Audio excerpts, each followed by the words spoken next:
இங்க இந்த படத்துடைய ஹீரோயினான ரூஹிய காமிக்கிறாங்க. இவங்களுக்கு 27 வயசு ஆகுதுங்க. ஆனா இன்னமும் கன்னி பொண்ணா தாங்க இருக்காங்க. அப்படி இந்த வயசுலயும் அவங்க கன்னி பொண்ணா இருக்கிறது ரொம்ப பெருமையாவே நினைக்கிறாங்க. இத்தனைக்கும் இவங்க உசுருக்கு உசுரா ஒரு பையனை காதலிக்கவும் செய்வாங்க. அந்த பையன் சொன்னா இவங்க என்ன வேணா செய்வாங்க. ஆனா தன்னோட கன்னித்தன்மையை மட்டும் இழக்க மாட்டாங்க. அது ஏன்னா இவங்க சின்ன வயசுல இருக்கும் போதே இவங்களுடைய பாட்டி வந்து நீயும் உங்க அம்மா மாதிரி திருமணத்துக்கு முன்னாடி கன்னித்தன்மையை இழந்துடக்கூடாது, திருமணம் பண்ணிக்கிட்டு தான் நீ இழக்கணும் அப்படின்ற மாதிரி சத்தியம் வாங்கி வச்சிருப்பாங்க. சோ அதனால தாங்க இப்படி ஒரு வேலையில தான் நம்ம ஹீரோயின் எப்பவுமே வேலைக்கு போறப்போ திடீர்னு மயக்கம் போட்டு விழறாங்க. என்ன ஆச்சுன்னு டெஸ்ட் பண்ணி பார்த்தா அங்க அவங்க பிரெக்னண்டா இருக்காங்கன்ற மாதிரி தெரிய வருது. அவங்க கன்னித்தன்மையை இழந்துட்டாங்கன்னு கேட்டீங்கன்னா கண்டிப்பா இல்ல. அதுக்கு அவங்க காதலிக்கிற பையனும் காரணம் இல்ல. ஹாஸ்பிட்டல்ல ரிப்போர்ட் மாறிடுச்சான்னு கேட்டா அதுவும் இல்லைங்க. உண்மையாலேயே ஒவ்வொரு மாசமும் அவங்க வயிறு பெருசாகிட்டும் இருக்கு. அப்படி அந்த பொண்ணு அங்க எப்படி பிரெக்னன்ட் ஆனாங்க, அதுக்கப்புறம் அவங்க குடும்பத்துக்குள்ள என்ன மாதிரியான குழப்பங்கள் நடக்குது, அவங்கள சுத்தி என்ன மாதிரியான கதைகள் போகுதுன்ற மாதிரி ரொம்ப வித்தியாசமான ஓப்ஸ் ஆப்கியா அப்படின்ற ஒரு ஹிந்தி படத்துடைய சீரீஸ் தாங்க இந்த ஒரே வீடியோல பார்க்க போறோம். எல்லாருக்குமே வணக்கம். இன்னைக்கு ஒரு பெரிய சீரீஸ் தான் நம்ம இந்த வீடியோல பார்க்க போறோம். அதனால ஒரு சின்ன லைக்கோட உள்ள வாங்க. பை தி வே, நான் கவின், நீங்க பாக்குறது நம்மளோட பிலிம் பை. படத்துடைய ஓபனிங் சீன்லயே ஒரு காரை காமிக்கிறாங்க. அந்த காருக்குள்ளதான் நம்ம ஹீரோயினும் அவங்களோட பாய் ஃப்ரெண்டான ஓம்காரும் கொஞ்சம் நெருக்கமா இருக்கிற மாதிரியும் காமிக்கிறாங்க. ஆனா ஒரு கட்டத்துக்கு மேல தன்னோட பாய் ஃப்ரெண்ட் கிட்டையும் நம்ம ஹீரோயின் இதுக்கு மேல நம்ம போக வேண்டாம், எங்க பாட்டி கிட்ட பண்ணி கொடுத்த சத்தியம் எனக்கு ஞாபகம் வந்துடுச்சு, அதனால கல்யாணத்துக்கு முன்னாடி நான் உண்டியலை உடைக்க மாட்டேன்ற மாதிரி சொல்றாங்க. அது என்ன உண்டியல், அவங்க என்ன பேசிக்கிட்டு இருக்காங்கன்னு கேக்குறீங்களா? அதுக்கு ஒரு சின்ன பிளாஷ்பேக்கு போகணுங்க. நம்ம ஹீரோயினுக்கு அப்பா இல்லைங்க. ஹீரோயின் அவங்க குடும்பத்தோட சண்டை போட்டுட்டு தன்னோட பாட்டியோடையும் தான் அம்மாவோடையும் தான் வளருவாங்க. அப்படி 3 பெண்கள் மட்டுமே இருக்கிற அந்த வீட்டை காமிக்கிறாங்க. நம்ம ஹீரோயின் சின்ன வயசுல இருக்கும் போதோ அவங்க பாட்டியும் அம்மாவும் உட்காந்து ஒரு சீரியல் பாக்குறது வழக்கம். அந்த சீரியல்லையும் இந்த லவ் பண்ற மாதிரியான சீன்ஸ்கள்லாம் வர அதையும் ஹீரோயின் உட்காந்து ஆன்னு பாத்துக்கிட்டு இருக்காங்க. என்ன பேத்தி இப்படி இந்த சீனெல்லாம் பாக்குறான்னு சொல்லி எங்க நம்ம பொண்ணு மாதிரி பேத்தியும் ஒரு வயசுக்கு வந்ததும் தப்பு பண்ணிட போறான்னு பயந்து அவங்க பாட்டி இருக்காங்க பாத்தீங்களா, அவங்க வீட்டுல இருக்கிற ஒரு உண்டியலை எடுத்துட்டு வந்து தான் பேத்தி முன்னாடியே போட்டு உடைக்கிறாங்க. ஏன் பாட்டி இந்த உண்டியலை உடைச்சேன்ற மாதிரி கேட்க, இந்த உண்டியல் வேணா இப்ப உடைஞ்சு போகலாம், ஆனா எனக்கு ஒரு சத்தியம் பண்ணி கொடு, உன்னோட உண்டியலை கல்யாணத்துக்கு அப்புறம் தான் உடைப்பேன்ட்டு. ஐ மீன் அவங்க எதை மீன் பண்ணுவாங்கன்னா நீ கல்யாணம் வரைக்கும் கன்னி பொண்ணாவே இருக்கணும் அப்படின்ற மாதிரி தான் மீன் பண்ணிருப்பாங்க. அதுக்கு ஒரு முக்கியமான காரணம் ஹீரோயினுடைய அம்மா திருமணத்துக்கு முன்னாடியே ஒருத்தனோட பழகி கர்ப்பமாகி அவர்கிட்ட ஏமாந்து அங்கிருந்து நம்ம ஹீரோயினை தனியா தான் வளர்த்திருப்பாங்க. அம்மா நிலைமை பொண்ணுக்கு வரக்கூடாதுன்னு சொல்லிதான் இந்த பாட்டி இப்படி சத்தியம் வாங்கியிருப்பாங்க. இப்ப கதை நிகழ்காலத்துக்கு வருதுங்க. நம்ம ஹீரோயின் அவங்க பாய் ஃப்ரெண்ட் ஓம்கரோட கார்ல அப்படியே ஜாலியா பேசிக்கிட்டு இருக்க. ஹீரோயின் பாய் ஃப்ரெண்ட் அந்த ஓம்கருமே ஒரு போலீஸ்காரரா இருப்பாரு. நிறைய இன்வெஸ்டிகேஷன் பண்ணி கிட்டத்தட்ட 9 கேஸ இது வரைக்கும் அவர் சால்வ் பண்ணிருப்பாரு. முக்கியமா பல வருஷமா நம்ம ஹீரோயின் அவரு காதலிச்சுக்கிட்டும் இருப்பாரு. இப்ப நம்ம ஹீரோயினுமே அவங்களுடைய வீட்டுக்கு திரும்ப அவங்க அம்மாவும் பாட்டியும் இன்னும் அந்த சீரியலை பார்த்துட்டு இருக்காங்க. அந்த சின்ன வயசுல பார்த்திருப்பாங்களே அந்த சீரியல் இன்னும் போயிட்டு இருக்கு போல. அந்த சீரியலுடைய ஹீரோ வனராஜ் அப்படின்ற ஒருத்தருங்க. பார்க்கறதுக்கு ஸ்மார்ட்டா இருப்பாரு. அந்த வனராஜ்னா ஹீரோயினுடைய பாட்டிக்கும் அவங்க அம்மாவுக்கும் ரொம்ப பிடிக்குங்க. இப்படி ஒரு டைம்ல தான் சமர் அப்படின்ற மாதிரி நம்ம படத்துடைய ஹீரோவை காமிக்கிறாங்க. பார்க்கறதுக்கு கட்டுமஸ்டான உடலோட ஒரு பணக்கார லைஃப் ஸ்டைல்ல சந்தோஷமே இல்லாம ஒரு பொண்டாட்டியோட வாழ்ந்துட்டு இருக்கவர் தான் இந்த சமர். இதோ சமர் பக்கத்துல இருக்காங்க பாத்தீங்களா, இவங்க தான் சமரோட மனைவி அலிஷா. இவங்களோட தான் சந்தோஷனா என்னன்னே தெரியாம ஒரு கொடுமையான லைஃப நம்ம சமர் வாழ்ந்துகிட்டு இருக்காரு. இந்த அலிஷாக்கு 2 முகங்கள் இருக்குங்க. ஒன்னு தான் கணவர்கிட்ட ரொம்ப அன்பான ஒய்ஃப் மாதிரி நடிப்பாங்க. ஆனா இன்னொரு முகம் தான் கணவருடைய சொத்தையும் பணத்தையும் அடையறதுக்கு ஆசைப்படுவாங்க. இப்ப அவங்க கணவர் சமரும் அங்க இருந்து கிளம்புனதுக்கு அப்புறம் அவங்க மனைவி அலிஷாவோட அவங்க அம்மாவும் இருப்பாங்க. இந்த வீல் சேர்ல இருக்காங்க பாத்தீங்களா, இவங்க தான் அலிஷாவோட அம்மாங்க. அவங்களுமே தன்னோட பொண்ணை ஏத்தி விட்டு எப்படின்னா சமர் கிட்ட இருந்து நிறைய பணத்தை வாங்குன்ற மாதிரி எதுனா ஒரு ஐடியா சொல்லிக்கிட்டே இருப்பாங்க. அதுக்கேத்த மாதிரியும் இந்த சமர் கிட்ட அலிஷா பாசமா இருக்கிற மாதிரி நடிச்சு அவரோட கிரெடிட் கார்டை வாங்கி செலவு பண்றது, தான் அம்மாக்கு காசு கொடுக்கறது, இவங்க பர்சனலா காசு சேர்க்கறதுன்ற மாதிரி நிறைய வேலைகள் பார்ப்பாங்க. இப்ப அங்க பெரிய ஒரு 5 ஸ்டார் ஹோட்டல்ல காமிக்கிறாங்க. இந்த ஹோட்டல் இப்ப இந்த சமர் காமிச்ச பாத்தீங்களா அவரோட அப்பாவோட ஹோட்டல் தாங்க. அதே ஹோட்டல்ல தான் ஒரு டியூட்டி மேனேஜரா நம்ம ஹீரோயின் இருக்காங்க பாத்தீங்களா, அவங்க வேலை பார்ப்பாங்க. அன்னைக்கு அந்த ஹோட்டல்ல ஒரு சின்ன ஃபங்க்ஷன் மாதிரி வச்சிருக்காங்க. அந்த ஃபங்க்ஷன்லயும் அந்த ஹோட்டலுடைய ஓனரான நம்ம ஹீரோ சமர் இருக்காரு பாத்தீங்களா, அவரு கலந்துக்கிறாரு. அப்ப அந்த கூட்டத்துல சமரை பாக்குற நம்ம ஹீரோயினுக்கும் ஒரு மாதிரி ஆகுதுங்க. ஏன்னா முன்னொரு காலத்துல நம்ம ஹீரோயின் காலேஜ் படிக்கிற டைம்ல ஒரு நாளுக்கு மட்டும் இந்த சமரை நம்ம ஹீரோயின் காதலிச்சிருப்பாங்க. அதனாலதான் இப்ப இந்த சமரை பார்த்த உடனே ஹீரோயின் ஒரு மாதிரி நில குலைஞ்சு நிக்கிறாங்க. இப்ப சம்மருமே நம்ம ஹீரோயினை கை காமிச்சு கூப்பிட என்ன சொல்ல போறானோன்ற மாதிரியும் ஹீரோயின் அந்த இடத்துக்கு போக, நீங்க தானே டியூட்டி மேனேஜர், நாங்க 1000 ரூபாய் டிப்ஸ் வச்சுக்கோங்க, இங்க இருக்கிற எல்லாருக்கும் ஃபுட்டு சப்ளை பண்ணுங்க அப்படின்ற மாதிரியும் சம்மர் சொல்றாரு. அது மூலயமா ஹீரோயினுக்கும் நம்ம ஒரு நாள் இவனை காதலிச்ச விஷயம்லாம் இவனுக்கு தெரியல போல இருக்குன்ற மாதிரி கொஞ்சம் கோவப்பட்டும் இந்த டிப்ஸ வாங்காம அங்க இருந்து கிளம்புறாங்க. இன்னொரு பக்கம் நம்ம ஹீரோ சம்மர் இருக்காரு பாத்தீங்களா, அவருக்கு ஒரு அன்பு தங்கச்சி இருப்பாங்க. அவங்களுடைய பேரு ரோஷினி. அவங்க ஒரு டாக்டருங்க. சம்மர் கிட்ட உக்காந்தோ, நீ திருமணத்துக்கு அப்புறம் அந்த அலிஷாவோட சந்தோஷமா இருந்து பார்த்ததே இல்ல, நீ கூடிய விரைவில் அவளை டைவர்ஸ் பண்ணிடு, என் அண்ணன் சந்தோஷமா இருக்கிறத நான் பார்க்கணும் அப்படின்ற மாதிரியும் அங்க பேசிக்கிட்டு இருக்க. இது எல்லாமே ஓரமா இருந்து இந்த சம்மரோட மனைவி, அந்த பொறாம பிடிச்ச மனைவி அலிஷா ஒட்டு கேட்டுறாங்க. இன்னொரு பக்கம் இந்த ரோஷினி இருக்காங்களே, சம்மருடைய தங்கச்சி, அவங்களுமே த்ரிஷா அப்படின்ற மாதிரி ஒரு பொண்ணை காதலிச்சுக்கிட்டு இருப்பாங்க. அப்படி அந்த த்ரிஷாவோடையும் இந்த ரோஷினிக்கு ஒரு திடீர் பிரச்சனை ஏற்படுது. அந்த த்ரிஷா தன்னோட வீட்டுல தனக்கு பையன் பார்த்ததாகவும் அந்த பையனை திருமணம் பண்ண சொல்லி கேட்கறதாகவும், அதனால நான் திருமணம் பண்ணிக்க போறேன்னு சொல்லி இந்த ரோஷினியோட பிரேக்கப் பண்ணிட்டு அவங்க கிளம்பிடுறாங்க. இதுல ரோஷினி மனசுடைஞ்சு போறாங்க. இந்த டென்ஷனோடயே அவங்களோட மருத்துவமனையில அவங்களோட அறையில அவங்க உட்காந்துக்கிட்டு இருக்க. அப்பதான் அங்க நர்ஸுமே வந்து ஒரு சின்ன பேஷண்ட பார்க்க வேண்டி இருக்கு, அவங்களுக்கு நீங்க ஐவிஎஃப் பண்ணணும் அப்படின்ற மாதிரியும் சொல்ல, பேஷண்ட் எந்த ரூம் நம்பர்ல இருக்காங்கன்ற மாதிரி கேட்கும் போதோ 6ஆம் நம்பர் ரூம் அப்படின்ற மாதிரி சொல்றாங்க. இப்ப ரோஷினியும் 6ஆம் நம்பர் ரூமுக்கு பதிலா 5ஆம் நம்பர் ரூமுக்குள்ள போறாங்க. அப்படி அந்த ரூமுக்குள்ள யாரு இருக்கா தெரியுமா? நம்ம ஹீரோயினான ரூஹி தாங்க இருக்காங்க.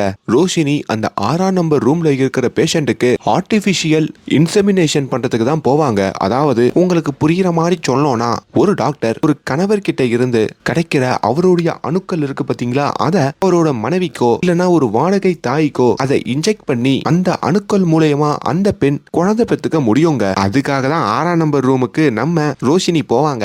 ஆனா இப்போ 6ஆம் நம்பருக்கு பதிலா 5ஆம் நம்பர் ரூமுக்கு வந்து அங்க ஜெனரல் செக்கப்புக்காக வந்திருக்கிற நம்ம ஹீரோயின் ரூஹி இருக்காங்க பாத்தீங்களா, அவங்களுக்கு அந்த இன்ஜெக்ஷனை போட்டு விட்டுறாங்க. இப்ப கட் பண்ணிட்டு அந்த உண்மையான 6ஆம் நம்பர் ரூமுக்கும் இந்த டாக்டர் ரோஷினி வர, அப்ப அந்த ரூம்ல இருக்கிறது யாரு தெரியுமா? நம்ம ஹீரோ சமரோட மனைவியான அலிஷா தாங்க. ஆக்சுவலி இவங்களுக்கு தான் அந்த ஊசியை போட வேண்டியது. அலிஷாவும் சீக்கிரமா ப்ராசஸ் ஆரம்பிங்க, ஒரு வழியா என்னோட கணவருடைய அணுக்களை எடுத்து நான் இப்ப குழந்தைய பெத்துக்க போறேன்ற மாதிரி சந்தோஷப்பட, ஐயோ அப்ப ஊசி உங்களுக்கு தான் போட வேண்டியதா, நான் மாத்தி வேற ஒரு பொண்ணுக்கு போட்டுட்டேனே, என்ன பண்றதுன்ற மாதிரியும் அங்க இந்த டாக்டரான சமருடைய தங்கச்சி ரோஷினி தலையில கை வைக்க இங்க அலிஷாவும் பயங்கர எரிச்சல் அடைகிறாங்க.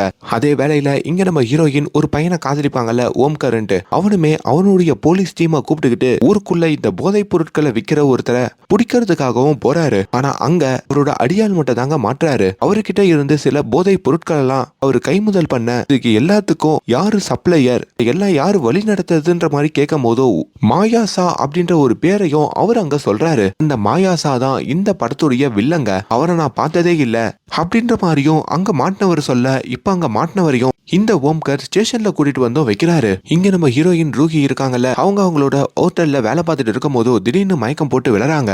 என்னாச்சு அப்படின்ற மாதிரி ஹாஸ்பிட்டலுக்கு வந்து பார்த்தா அங்குட்டோ டாக்டர் வந்து கங்க்ராச்சுலேஷன், நீங்க பிரெக்னண்டா இருக்கீங்கன்ற மாதிரி சொல்றாரு. அப்ப பக்கத்துல ரூஹியோடைய அம்மாவும் இருக்காங்க. டாக்டர் சொல்றது அவங்களுக்கு சிரிப்பு தாங்க வருது. இதுக்கெல்லாம் பாசிபிளே இல்ல, என் பொண்ணு ஒரு கன்னி பொண்ணு தான், அது எப்படி முடியும்ன்ற மாதிரி கேட்க, என்ன ரிப்போர்ட்டை பாருங்க, உண்மையாலே உங்க பொண்ணு பிரெக்னண்டா இருக்காங்கன்ற மாதிரி சொல்ல, இப்ப அவங்க அம்மாவுக்கு டென்ஷன் ஆகுது. இப்போ ரிப்போர்ட்டையும் பார்க்க பொண்ணு மேலேயும் சந்தேகப்படுறாங்க. ஆனா பொண்ணு நான் அப்படி பண்றவ இல்லமான்ற மாதிரியும் மறுக்க, இந்த விஷயம் மட்டும் பாட்டிக்கு தெரிஞ்சா என்ன பண்ணுவாங்க, நீயும் என்ன மாதிரி ஐடின்ற மாதிரியும் அம்மா அங்க கோவப்படுறாங்க.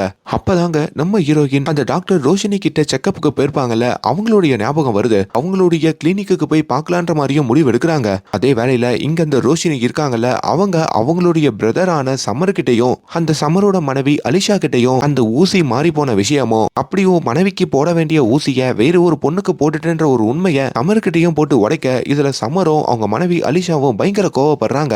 அலிஷாவுமே அங்க எனக்கு அதெல்லாம் தெரியாது, அங்க பல வருஷமா குழந்தைக்கு ட்ரை பண்றோம், அந்த குழந்தை என் மூலயமா பிறக்கலனா கூட பரவாயில்ல, இப்ப அந்த ரூஹி பொண்ணையாச்சு அந்த குழந்தைய நல்லபடியா பெத்து என்கிட்ட கொடுக்க சொல்லுன்ற மாதிரியும் அங்க ரோஷினி கிட்டையும் சொல்லிக்கிட்டு இருக்க. இப்ப ரோஷினி அதே ஹாஸ்பிட்டலுக்கு வர, இப்ப ஹீரோயின் ரூஹி கிட்டையும் அவங்க அம்மா கிட்டையும் இந்த உண்மையை சொல்றாங்க. அவங்களும் பயங்கரமா கோவப்படுறாங்க. நான் உன்னை டைரக்டா கோர்ட்டுக்கே இழுக்க போறேன்னு சொல்லிட்டு தன்னோட பொண்ணை கூப்பிட்டுக்கிட்டோம் அந்த இடத்துல இருந்தோம் நம்ம ஹீரோயினுடைய அம்மாவும் கிளம்புறாங்க. இப்படி ஒரு கட்டத்துல தான் இப்ப நம்ம ஹீரோயின் இந்த விஷயத்த நம்ம காதலிக்கிற பையன் கிட்ட சொல்லணுமேனு சொல்லி அப்படியே தயங்கி தயங்கி ஓம்கர் ஒரு சின்ன இன்ஜெக்ஷன் மாறி போனதுனால நான் இப்போ வேற ஒருத்தருடைய குழந்தைக்கு அம்மாவாக போறேன்டா அப்படின்ற மாதிரி சொல்ல இது ஓம்கருக்குமே பயங்கர ஷாக்கிங்கா இருக்குங்க. என்ன உளறிட்டு இருக்க, இது எப்படி பாசிபிள்ன்ற மாதிரி கேட்க அப்பதான் நடந்த எல்லாத்தையும் அவங்க விவரமா சொல்றாங்க. இன்னொரு பக்கம் நம்ம ஹீரோ சமர் இருக்காரு பாத்தீங்களா, அவரும் ஜிம்ல இருக்கும் போதோ அவருக்கு ஒரு பெஸ்ட் ஃப்ரெண்டு ராஜ்னு ஒருத்தர் இருக்காருங்க. அவருமே மச்சான் இப்ப நீ ஆண்மையை இழந்துட்ட, நீ நினைச்சாலும் உன்னால குழந்தை பெத்துக்க முடியாது, நீ என்னைக்கோ ஃப்ரீஸ் பண்ண உன்னுடைய அணுக்களை வச்சு உன் மனைவி குழந்தை பெத்துக்கணும்னு நினைச்சிருக்கா, ஆனா அது இப்ப மாறி அந்த ரூஹியோடைய உடம்புல போயிருக்கு. நீ எப்படின்னா காசை வச்சாச்சு அந்த ரூஹியோட மனசை மாத்தி உன் மூலியமா அந்த குழந்தை பெத்து அதை நீங்க வளர்க்க ஆரம்பிங்க அப்படின்னு ஒரு கேவலமான ஐடியாவை கொடுக்குறாரு. இப்போ அடுத்த நாள் நம்ம ரூஹி அவங்களோட ஹோட்டலுக்கு வேலைக்கு வரப்போ அங்க நம்ம ஹீரோ சமருமே ரூஹிய ஒரு ரூமுக்கு கூப்பிடுறாரு. உன்கிட்ட ஒரு முக்கியமான விஷயம் பேசணும். ஆக்சுவலி உன் வயித்துல இப்போ ஒரு குழந்தை வளருதுல அந்த குழந்தையோட அப்பா தான் அப்படின்ற மாதிரி சமர் சொல்றாரு.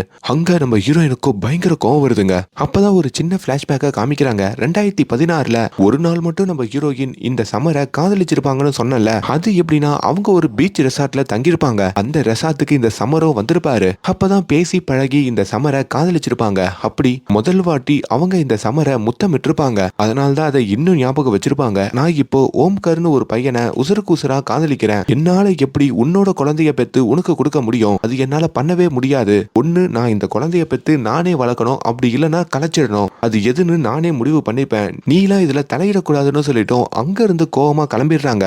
இப்ப சமருமே நம்ம ஹீரோயின் ரூஹி அந்த குழந்தைய தாங்கிட்ட கொடுக்கறதுக்கு சம்மதிக்கலன்ற ஒரு விஷயத்த அவரோட மனைவியான அலிஷாக்கு போன் பண்ணி சொல்ல அலிஷாவோ ஏதோ படுக்கையில இருக்கிற மாதிரி காமிக்கிறாங்க. என்ன சமர் சொல்லிக்கிட்டு இருக்க, நீ கேன்சர்ல இருந்து மீண்டு வந்தவன், அதெல்லாம் அந்த ரூஹி கிட்ட சொன்னியா, எப்படின்னா அவளை காசு கொடுத்தாச்சு அந்த குழந்தைய பெற்று நம்ம கிட்ட கொடுக்க சொல்லுன்ற மாதிரியும் சொல்லிக்கிட்டு இருக்க, எவ்வளவு எதுக்கு அலிஷா கவலைப்படுறாங்க, அந்த குழந்தை வேணும்னு நினைக்கிறாங்கன்னா அப்பதான் அங்க ஒரு ட்விஸ்டா காமிக்கிறாங்க. நம்ம சமருக்கு ராஜ் அப்படின்ற ஒரு பெஸ்ட் ஃப்ரெண்ட் இருப்பார்ல, அவரோட நம்ம சமரோட மனைவி அலிஷா ஒரு தொடர்பு வச்சிருப்பாங்க. ஆல்ரெடி இந்த அலிஷா சமருடைய சொத்துக்கு ஆசைப்படுவாங்கன்னு சொன்ன பாத்தீங்களா, அப்படி ஒரு குழந்தைய பெத்துட்டா அதுக்கப்புறம் டைவர்ஸ் வாங்குறப்போ அந்த சொத்து இன்னும் அதிகமா கிடைக்குமா, அதுக்காக தான் இந்த குழந்தைய பெத்துக்கணும்னு அவங்க துடியா துடிக்கிறாங்க. அதுக்கப்புறம் சமர் கிட்ட டைவர்ஸ் வாங்கிக்கிட்டு பணமும் வாங்கிக்கிட்டு மொத்தமா சமரை ஏமாத்திட்டு அவர் நண்பன் இந்த ராஜோட செட்டில் ஆகிறது தான் இந்த அலிஷாவுடைய தீய எண்ணங்க. ஆனா இதெல்லாம் நம்ம சமருக்கு தெரியாது. இன்னொரு பக்கம் ரூஹியோடைய காதலன் ஓம்கருக்குமே பயங்கர கோவம் வருதுங்க.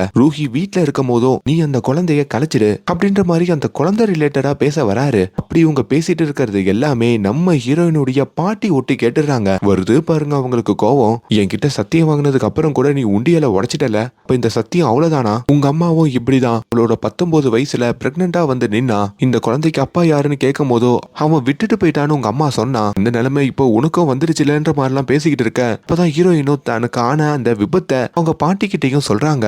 இப்ப நம்ம ஹீரோயின் அவங்களுடைய ஹோட்டல்ல இருக்கும் போதோ அங்க அந்த அலிஷா வந்து ஹீரோயினை ஏமாத்துறபடி பேசுறாங்க. எங்களுக்கு இருக்கிற கடைசி வாய்ப்பே உன் வயிற்றுல வளர்ற அந்த குழந்தை தான், குழந்தைக்காக நானும் சம்மரும் நிறைய கற்பனை பண்ணி வச்சிருக்கோம், தயவு செஞ்சு அந்த குழந்தைய பத்தி எங்களுக்கு கொடுத்துரு, நீ எனக்கு தெய்வம் மாறின்ற மாதிரிலாம் பில்டப் கொடுக்குறாங்க. இது மூலயமா நிறைய யோசிச்சு பார்த்து நம்ம ஹீரோயின் அந்த குழந்தைய கலைக்கிறதுக்கு பதிலா அந்த குழந்தைய பெத்து அவங்களுக்கு கொடுக்கறதுக்கோ அவங்க சம்மதிக்க இந்த விஷயத்த தன்னுடைய வீட்லயோ அங்க அவங்க சொல்றாங்க. என்னதான் நம்ம ஹீரோயினுடைய முடிவு விபரீதமா இருந்தாலும் கல்மனஸோட ஹீரோயினுடைய பாட்டியும் அவங்க அம்மாவும் அதுக்கு ஒத்துக்க அப்பதான் அங்க இன்னொரு ட்விஸ்டும் காமிக்கிறாங்க. இன்னும் ஒரு சீரியல் ஆக்டர் வனராஜ்னு ஒருத்தன் சொன்ன பாத்தீங்களா, சீரியல் கூட பல வருஷமா போயிட்டு இருக்கோம், அந்த சீரியலுடைய சூப்பர் ஸ்டார் அவருங்க. அவருமே நம்ம ஹீரோயினுடைய அம்மாவுடைய இன்ஸ்டாகிராம் ஐடியா உட்காந்து குறுகுறுன்னு பாக்குறாரு. அப்பதான் தெரியுது அந்த வனராஜ் யாரும் இல்ல, நம்ம ஹீரோயினுடைய அப்பா தான் அவருன்ட்டு. அவர் மறுபடியும் தான் குடும்பத்தோட சேர நினைக்கிறாரு போல.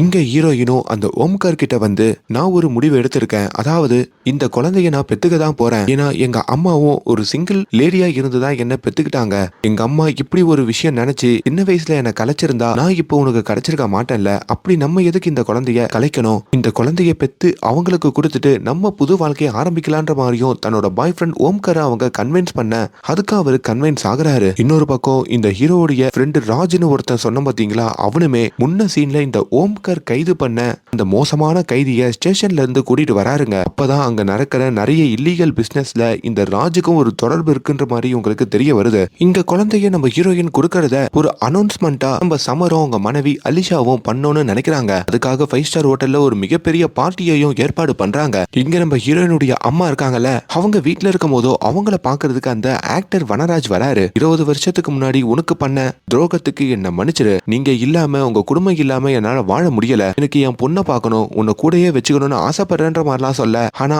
இப்போ இந்த ஆக்டர் வனராஜ் கூட போறதுக்கும் நம்ம ஹீரோயினுடைய அம்மா மறுக்கிறாங்க.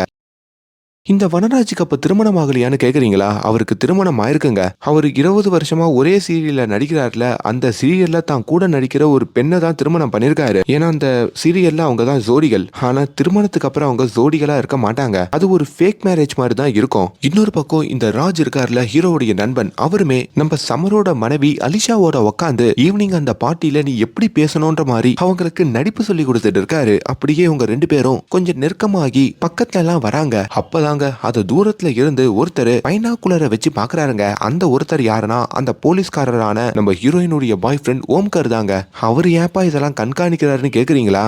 இந்த ஓம்கார் கைது பண்ண அந்த மோசமான குற்றவாளிய இந்த ராஜ் ஜாமீனுக்கு எடுத்துருப்பார்ல, அதனால ராஜ் மேல டவுட் வந்து அந்த ராஜை ஃபாலோ பண்ணி தான் இவரு நோட் பண்ணிருப்பாரு. ஆனா அங்க ராஜுக்கும் இந்த சமரோட மனைவிக்கும் தொடர்பு இருக்குன்ற விஷயம் அங்கதான் அவரு தெரிஞ்சுக்கிறாரு. ஐயோ, இப்படிப்பட்ட பர்சனுக்கா நம்மளுடைய கேர்ள் ஃப்ரெண்ட் ரூஹி குழந்தை பெத்து கொடுக்கணும், இதுக்கு பின்னாடி பெரிய சதியே இருக்கும் போல இருக்குன்ற மாதிரி இந்த ஓம்காருக்கும் ஒரு பயம் வருது.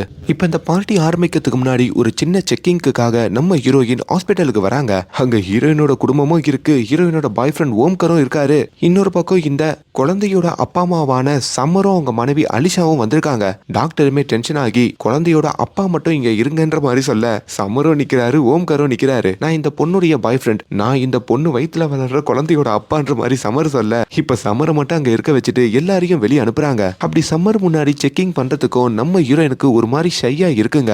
இங்க வெளியே வெயிட் பண்ணிட்டு இருக்கும் போது ஓம்காருமே சம்மரோட மனைவி அலிஷா கிட்ட வந்து, இதுக்கப்புறமாச்சு ஒழுக்கமா இருங்க, உங்களுக்கும் அந்த ராஜுக்கும் இருக்கிற தொடர்பை பத்தி எனக்கு தெரியும், இதுக்கு மேல அந்த தொடர்பு நீடிச்சா நான் சமர் கிட்ட மாட்டி விட்டுருவேன்ற மாதிரியும் மிரட்டுறாரு. ஆனா அதுக்கும் அந்த ஆலிஷா அசராம, நீ சமர் கிட்ட மாட்டி விட்டா உன் கேர்ள் ஃப்ரெண்ட் வயித்துல வளர்ற எங்களோட குழந்தைய நாங்க வாங்க மாட்டோம், அதுக்கப்புறம் காலத்துக்கு அந்த குழந்தைய நீங்க தான் வளர்க்கணும், நினைச்சு பாரு, திருமணத்துக்கு அப்புறம் நீ அடுத்தவனோட குழந்தைய வளர்த்தா எப்படி இருக்கும்ட்டு, நீ அதை பண்ண நான் இதை பண்ணுவேன்ற மாதிரி சொல்ல, இதுல ஓம்காரும் லாக் ஆகுறாரு. ஓம்கருக்கு எப்படின்னா அந்த குழந்தைய இவங்க வாங்கிக்கிட்டா போதுங்க.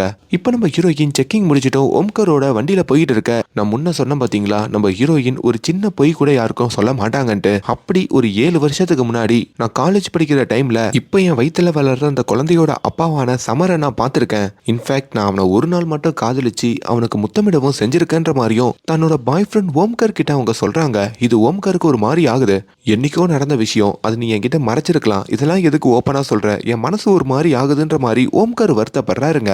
எவ்வளவு நடந்ததுக்கு அப்புறமும் நீ அந்த சமருடைய ஹோட்டல்ல வேலை பார்க்கணுமா, அந்த வேலையை விட்டுட்டு வேற வேலைக்கு மாறிடுன்ற மாதிரியும் ஹீரோயின் கிட்ட அவங்க பாய் ஃப்ரெண்ட் ஓம்கார் சொல்ல, அப்படி ஹீரோயினும் வேற வேலை தேடுறாங்க.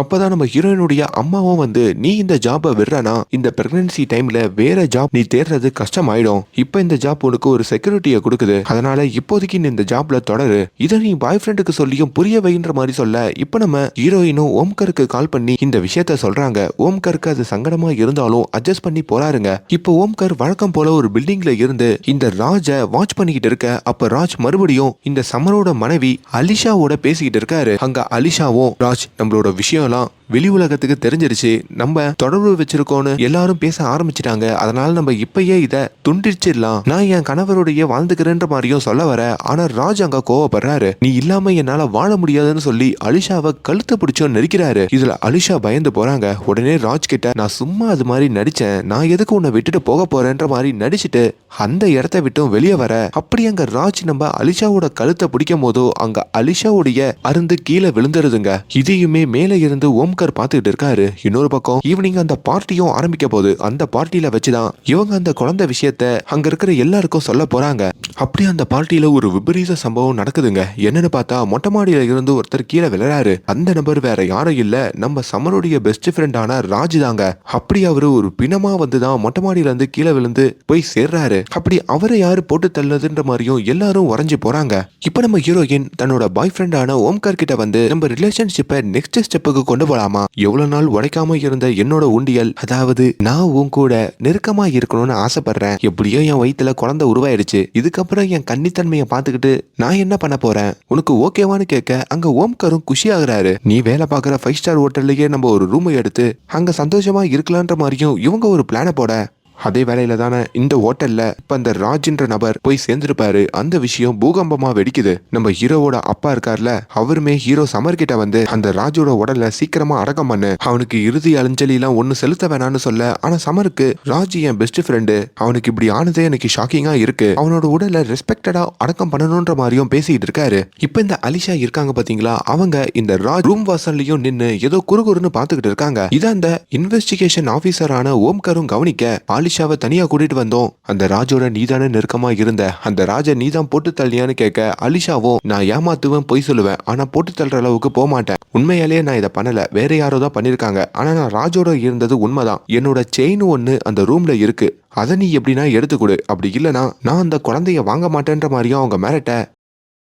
ஒரு பக்கம் இந்த அலிஷா இருக்காங்களே, அவங்க நம்ம ஹீரோயினை நம்ப வைக்கிறதுக்காக இந்த குழந்தை பிறந்ததுக்கு அப்புறம் குழந்தைக்குனே தனி ரூம்லாம் நான் கட்டி வச்சிருக்கேன்ற மாதிரியும் ஹீரோயின் ரூஹி கிட்ட சொல்லிக்கிட்டு இருக்காங்க. ரூஹியும் அலிஷா கிட்ட இந்த குழந்தைய பெத்து கொடுக்கறது பெருமையா நினைக்கிறாங்க. நாளளவுல சமர் கிட்ட ஹீரோயின் ஃப்ரெண்ட்லியா பேச ஆரம்பிக்கிறாங்க. ஏன்னா சமர் தானே அந்த குழந்தையோட அப்பா. சமருமே தான் ஃப்ரெண்டு இறந்து போனதை பத்தியும் அதனால தான் படுற கஷ்டத்தை பத்தியும் தான் மனைவி கிட்ட கூட டிஸ்கஸ் பண்ண முடியாம இந்த ஹீரோயினான ரூஹி கிட்ட டிஸ்கஸ் பண்றாரு. இங்க ஓம்காருமே ரொம்ப கஷ்டப்பட்டு அந்த ராஜுடைய ரூம்ல அலிஷாவுடைய செயின் கிடைக்குதான்னு தேட, ஆனா கிடைச்ச பாடு இல்லைங்க. இங்க நம்ம ஹீரோயின் அவங்க ஹோட்டல்ல இருக்கும் போதோ அவங்கள பாக்குறதுக்கு அவங்களுடைய அப்பா இருக்காரே அந்த ஆக்டர், அவர் அங்க வந்திருக்காருங்க. ஆனா ஹீரோயின் கிட்ட தான் உன் அப்பான்னு சொல்லாம ஒரு ஆக்டர் மாதிரியே அந்த இடத்துல ரொம்ப நல்லாவே பேசுறாரு. இப்ப ராத்திரி ஆகுது. நம்ம ஹீரோயின் பிளான் பண்ணபடி இன்னைக்கு அந்த ராத்திரி அவங்க ஒரு ரூம்ல போயிட்டு தன்னோட பாய் ஃப்ரெண்ட் ஓம்காரோட ஒன்னா இருக்க போறாங்க. ஆனா அவங்க கிளம்பும் போதே அவங்க பாட்டி வந்து நீ எங்க கிளம்புறன்னு கேட்க, ஃப்ரெண்டு வீட்டுல தங்க போறேன்னு முதல் வாட்டி பொய் சொல்றாங்க. ஆனாலும் பொய் சொல்லிட்டமேன்ற ஒரு வருத்தத்துல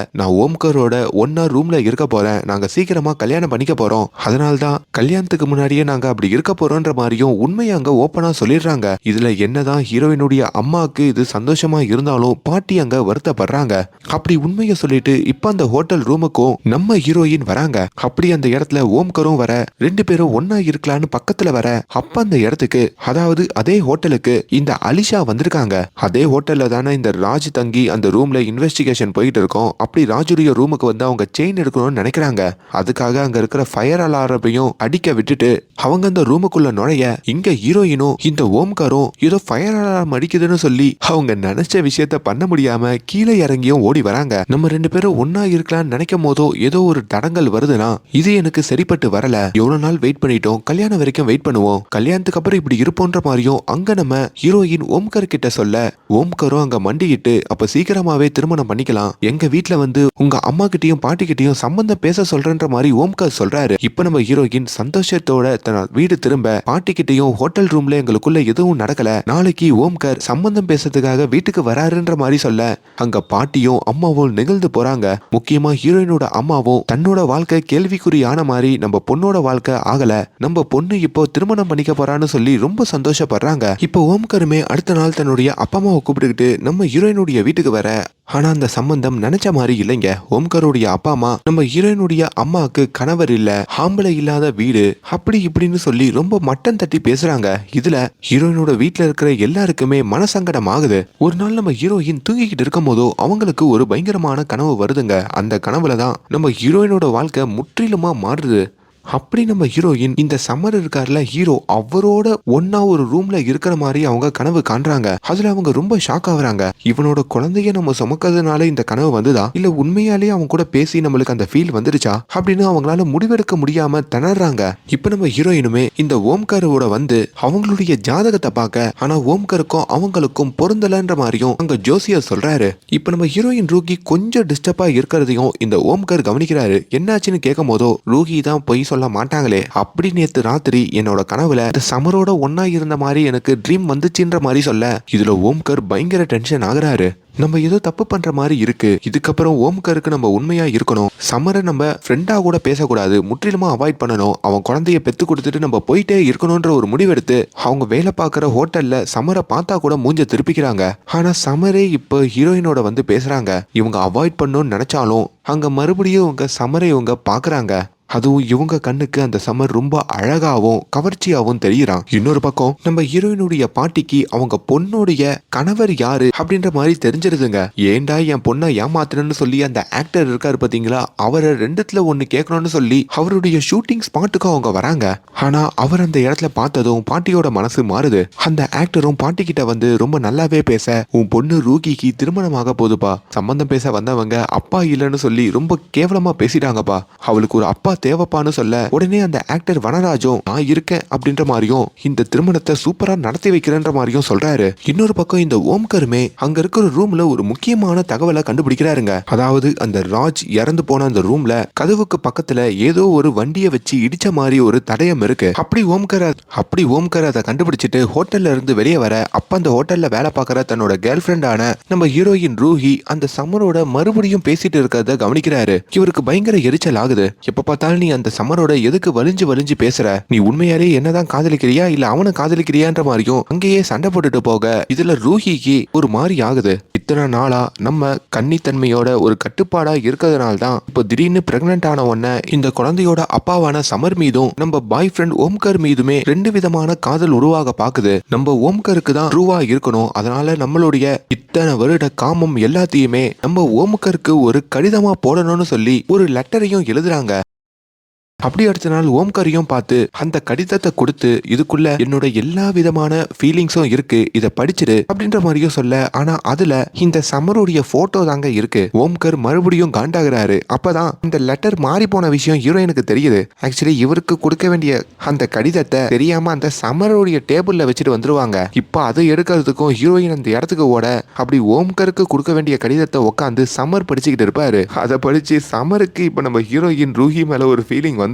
ரூஹியும் அது என்னோட பாய் ஃப்ரெண்ட் ஓம்கருக்காக அப்படின்னு சொல்லி அந்த லெட்டரை எடுத்துட்டு வந்து, இப்போ நம்ம ஓம்கர் ஒரு பாத்ரூம்ல இருக்க, அப்படி அந்த பாத்ரூம்ல வச்சு அவங்களே அந்த கடிதத்தை படிச்சு காமிக்கிறாங்க. அதுக்கப்புறம் தான் நம்ம ரூஹி மேல ஓம்கருக்கு முழு நம்பிக்கையும் காதலும் ஃபீலிங்கும் வருதுங்க. இதுல ஓம்கருக்கு ஒரு புது பாயிண்ட்டும் கிடைக்குது. அந்த ஹோட்டல்ல யூஸ் பண்ற ஒரு ட்ராலியை பாக்குறாரு. அப்படி ராஜோடைய ரூம்ல ஒரு தடயம் இருக்கும்ல, அது ஒரு ட்ராலி இடிச்ச தடயம் தான்ற மாதிரியும் கண்டுபிடிக்கிறாரு. அப்ப இந்த ஹோட்டல்ல வேலை பார்த்த ஒருத்தன் தான் இந்த ரூமுக்கு வந்து அந்த ராஜ போட்டு தள்ளிருக்கான்ற மாதிரியும் அவருக்கு தெரிய வர, அதே வேளையில இங்க நம்ம ஹீரோ சமர் இருக்கார்ல, அவர் மனைவி அலிஷாவோட அவர் பேசிக்கிட்டு இருக்காரு. என்ன அலிஷா, கொஞ்ச நாளா சோகமா இருக்க, நானும் கவனிக்கிறேன். என் ஃப்ரெண்டு ராஜ் போய் சேர்ந்ததுக்கு அப்புறம் தான் நீ அதிக சோகமா இருக்க. அந்த ராஜோட உனக்கு எதனா தொடர்பு இருந்ததா என்ன அப்படின்ற மாதிரி அவரு சும்மா கேட்கிறாருங்க. அலிஷாவும் நம்ம கணவருக்கு உண்மை தெரிஞ்சிருச்சு போல இருக்குன்னு சொல்லி, ஆமாங்க ஒரே ஒரு தொடர்பு இருந்தது, என்ன மன்னிச்சிருங்கன்னு சொல்ல, இதுல இவரு பயங்கரமா ஷாக் ஆகுறாரு. நான் சும்மா போட்டு வாங்கினா அப்ப அது உண்மையா, அடிப்பாவி என்னை ஏமாத்திட்டியேன்னு சொல்லி நம்ம சீக்கிரமாவே டைவர்ஸ் அப்ளை பண்ணோன்ற மாதிரியும் அலிஷா கிட்ட சொல்றாரு. அலிஷாவும் அவசரப்பட்டு உண்மையை சொல்லிட்டோமேன்ற மாதிரி ஒரு மாதிரி ஆகுறாங்க. இங்க ஹீரோயினுக்கும் ஓம்கருக்கும் நிச்சயதார்த்தத்துக்காக இந்த துணிமணிகள் எல்லாம் எடுத்துக்கிட்டு இருக்க, அப்படி அந்த கடைக்கு ஹீரோயினோட அப்பாவான அந்த ஆக்டர் வராருங்க. அந்த ஆக்டரை பார்த்ததும் இந்த ஓம்கருடைய அம்மாவும் அப்பாவும் பயங்கரமா ஷாக் ஆகுறாங்க. அவரே வந்து ட்ரெஸ் எல்லாம் எடுத்து கொடுக்கறதுனால இவங்க குடும்பம் மேலேயும் அவங்களுக்கு ஒரு மரியாதை வருது. அப்பதான் நம்ம ஹீரோயின் அந்த ஆக்டர் வேற யாரும் இல்ல, அவர்தான் தன்னோட அப்பான்ற மாதிரியும் தெரியுது. இத்தனை வருஷமா வராத அப்பா இப்ப வந்ததுனால அவங்களால ஏத்துக்க முடியலைங்க. அதே வேளையில அலிஷா ரகசியமா அவரோட பழைய நண்பனை வந்து பாக்குறாங்க. அலிஷாக்கு நிறைய கடன் இருக்குங்க, அதையெல்லாம் அவருக்கு கொடுக்க வேண்டி இருக்கும். உனக்கு கொஞ்ச நாள் தான் டைம், அதுக்குள்ள அந்த கடன் எல்லாம் அடைச்சதுன்ற மாதிரியும் அந்த பழைய நண்பன் நம்ம அலிஷாவை போட்டு மிரட்டிட்டு இருக்காரு. இங்க இன்னொரு பக்கம் ரூஹியோட கடிதத்தை மாத்தி படிச்ச நம்ம ஹீரோ சமருக்குமே ரூஹியோடைய ஞாபகங்கள் வர ஆரம்பிக்குது. இங்க நம்ம ஹீரோயின் அப்பா பத்தியான உண்மையை மறைச்சதுக்காக தான் அம்மா கிட்ட பேசாம இருக்காங்க. அதே வேளையில இங்க நம்ம ஹீரோயினுக்கு இந்த சமருக்கும் அவங்களோட மனைவிக்கும் டைவர்ஸ் ஆக போற விஷயம் தெரிய வர, அப்ப இந்த குழந்தைய எப்படி நம்ம அவங்க கிட்ட கொடுக்க முடியும்? டைவர்ஸ் ஆயிடுச்சுன்னா குழந்தைய அவங்க சரியா பாத்துக்க மாட்டாங்களே, அதனால அந்த குழந்தைய கொடுக்கறதுக்கும் மறுக்கிறாங்க.